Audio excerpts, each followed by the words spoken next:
So guys, we are back again. This is the continuation of the previous video. So if you haven't watched the previous video, consider watching. You never know, you might be the one who needs the papers or needs to come to Germany like me, the way I wanted to come to Germany, and you have a husband who is not a German citizen. So it is very... Oh yeah, that is actually a good point what you're saying there. I mean, it isn't necessary for the visitor's visa, but if you're married and you want to apply for the German visa, then you still need some German knowledge. A1, I think. Yeah, A1. But actually, as I am not a German citizen, that was not a requirement. Yeah, like that was the... Because I have repeated A1 how many times? Oh my God. Like I have... For those who know, they know. But anyway, the moral of the story is you should watch this video to try and understand. There's a few things you think you might know, or yes, you might know, but maybe there's a few you don't know. So maybe you would like learn from them, because for us, things worked out in turn that we didn't expect. But I guess the denial really opened our eyes up. Or what do you think? Well, I mean, I guess up to that point, I was mainly thinking about that we could meet up again. Same, it was the same thing as... And I guess then with Italy, we started to consider maybe marrying there actually. Yeah. So, because that would also then make sense to actually enable you to stay at that point in time. And when it came to that, there was actually quite a few things to be done with the documents as well, especially when it comes to the necessary documents to prepare the marriage. And I guess a central document there is the no impediment, meaning that there is no impediment to the marriage from both sides basically. So you had to do that in Kenya for yourself. I had to do that in Italy. But the big problem there was that to do that in Italy, actually the other person should be present. Which in this case wasn't easy because no visa up to that point. Yeah, we still were in denial. Like they had still denied us, and we were in the process of appealing. But then we are also in the process of looking for papers for us to get married in Italy, which we thought that the Italians would also give us the visa. Yeah, on the basis of those papers, because actually Italy has a visa specific for marriage. Yeah. So to get that no impediment, basically we needed to send some documents to Kenya and have them translated into English. And then we actually... The documents were written in Italian. Yeah, for sure. That's why they needed to be translated into English. Yeah. And like for a time we even thought this wasn't possible in general, because what I needed basically was to give the signature of Sarah in her absence, which is called a special power of attorney. And as I was told, that doesn't even exist in Kenya. But as it turned out, that didn't even matter. Because basically we only needed to certify her signature at a notary public with all the documents in English, then translate everything back into Italian, then go with all those papers to the Italian embassy and let them certify that everything is correct, and then send everything back to Italy. Yeah, so it was really a long process, and every day I used to have like places to go. And actually the letter of no impediment actually costs some money. I don't even know how much. Yeah, it costs 10,000 shillings, and it expires after 6 months. 6 months. So as soon as you get that paper, and it is by God's grace, because mine did not expire, and if it expired in Italy when it was already in Italy. So the letter of no impediment is very important, mostly when you're going to get married in places like, for me, I was married in Italy. So when you're going to get married there, they specifically need that letter of no impediment to show that in your country where you're coming from, you are not married or Yeah, basically that is Yeah, what to it's show that. about. And also Kenyans, they also needed his letter of no impediment, did they? I don't remember if they... Yes, they needed so that they could give me the letter of no impediment. Well, basically it wasn't a no impediment. It was just an information from the registry that I'm not married or something, but something similar. Yeah. Yeah, but for me it was a no impediment. Yeah. So the no impediment is very important. Read about it if you want to come and get married to from a person who is not a Kenyan or somebody who is basically like me in my situation. I mean, and then when we had everything, I could just prepare the marriage, meaning with all those papers, the marriage could basically be scheduled on short notice. Yeah. And at that point, we were just like waiting for the visa process. So actually also for the Italian visa process, additional documents are needed, especially when it comes to like providing the financial support for the person that wants to travel to Italy and things like those, kind of similar to the German process, because actually that is also a Schengen visa that you're applying to, but you're applying specifically for marriage. And at this point we were thinking, with all these documents, this should be fine, because we already had applied for everything, and when we're applying for marriage, I guess you're not expecting to go back to Kenya. Yeah, EG. And yeah, that was we arrived at that point, I guess, and then you went to the Italian embassy to apply. Yeah, I went to the Italian embassy and I didn't have like the right passport photos. I guess that is how they are called. So I was sent outside to go and get more passport photos, and then there was a little bit of complication because I called you. Yeah, I remember. I don't quite remember what it was. Some documents, I guess, were about missing. the date of my insurance. Oh yeah, the insurance. Yeah, because I used the one for the original, because it was the same kind of a visa. You could also use the insurance from Germany, but then actually that needed to be updated. Yeah.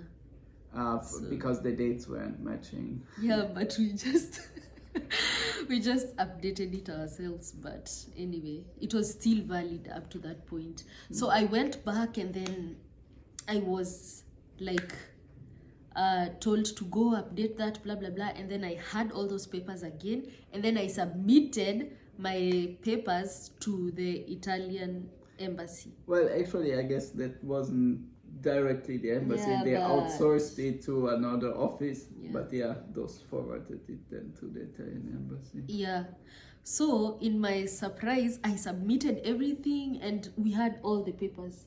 Yeah, because they cannot take your papers if you don't have all the papers. So we submitted everything, and I was told, go. After a week or whatever, they will deliver it back to your place, so you have to give the address of where you're living. So I gave them my address just the way I gave the Germans, and I went home praying and crying and fasting and all those things. So guys, I went back home, waited, and this time I didn't have to wait for 1 week or 5 days or what. I just waited for 3 days, and in 3 days I was brought a denial. The second time, remember, the Germans had issued me a denial. Now this is the Italians again issuing me a second denial. So this, for sure, I was like, maybe there's actually a problem that we don't really know. Well, I mean, we were told that applying with the Italians in parallel with the Germans, it shouldn't be an issue, but you were very much concerned that maybe that could be the case. Yeah, because these are two countries which are neighboring, should I say that? Not really, but almost, I guess. Yeah, so they, of course, maybe they had some communication, or maybe in the beginning when they brought me the denial, I thought they communicated with each other. That is why they didn't give me a visa. So this time round, when they brought me the denial, it still had the reason as to why they have refused to give me again the denial papers. Yeah. So it was just the same reason, that they're sure that I wouldn't come back. And I was like, please, this was a marriage visa that we had applied for. So definitely I am not coming back, and I had all the papers, all the necessary papers needed. Yeah. So I mean, we even called the embassy and complained about this, but they just told us we would just have to, like, again, appeal. Yeah, basically. imagine also the Italians again had told us to appeal. So when I got a phone call, I got an email, I guess, or a message from these people that I had taken my papers to, so that they can take it. So you remember I told you? Oh, yeah. So that they can take it to my mom's place, so that I get the documents there, because I never used to live there. So I used to like get the message, and then they tell me they'll be on the way in about whatever minutes. So from where I lived up to my mom's place, I took a motorbike. Imagine a motorbike, with excitement, knowing that because it has taken less days, definitely this will be a straightforward, I'm going to Italy now. I took a motorbike, and it cost me 1,200 shillings from where I was. Imagine, you know how motorbikes can be expensive. It was quite the distance. When I got there, these people from the Italian embassy had not brought it still. So I just sat outside there waiting and waiting and waiting. And then eventually, let's say after 1.5 hours, they came. And then when I just received the paper, the envelope that they had put it in, I just knew this was a straight denial, because I felt there was a paper inside. So that was the clue that I knew, okay, even the Italians have denied me again. So this was 2 denials in a span of 2 months. 2 months, yeah. 2 months. Yeah. So the first one, I had already been denied by the Germans. The second one, Italians also had denied me. So when I opened and checked, and then I sent to my husband, at that time he wasn't my husband, so I sent it to him, and he was like, oh no. Yeah. So what are we supposed to do now? This is like the second time, and I was even giving up on like this thing, because it was a struggle. God knows how many offices, how many are they called, public offices, I guess. How many public offices I went to. Oh Lord have mercy. I struggled. I went in every office. I had like, there was even a certain office that I won't mention, that I stayed from 7 to 6 something, waiting for just a simple paper, somebody to just put a signature. I waited and waited, but patience pays. My patience paid me, and I struggled so much to get this. It is not easy to get all these papers. Yeah, I mean, at that point in time, we were really dejected, because we tried 2 times, and the second time I was quite sure that it should work out. And then actually, I don't know, was it the same day that I talked to the lawyer and explained the situation? And then she wanted to look into, press with the German embassy. And actually, the very next day... oh my God. Yani, do you know how God works? Because I got to the place where I used to live, because I used to live alone. I just threw my passport away, plus that denial letter, and I was done. Maybe I told myself, these things I will not go through again. Because who will help me now? Which other country should we apply in? Because these were the 2 basic countries, because my husband is an Italian citizen but living in Germany. So we were just done with it. But who is God?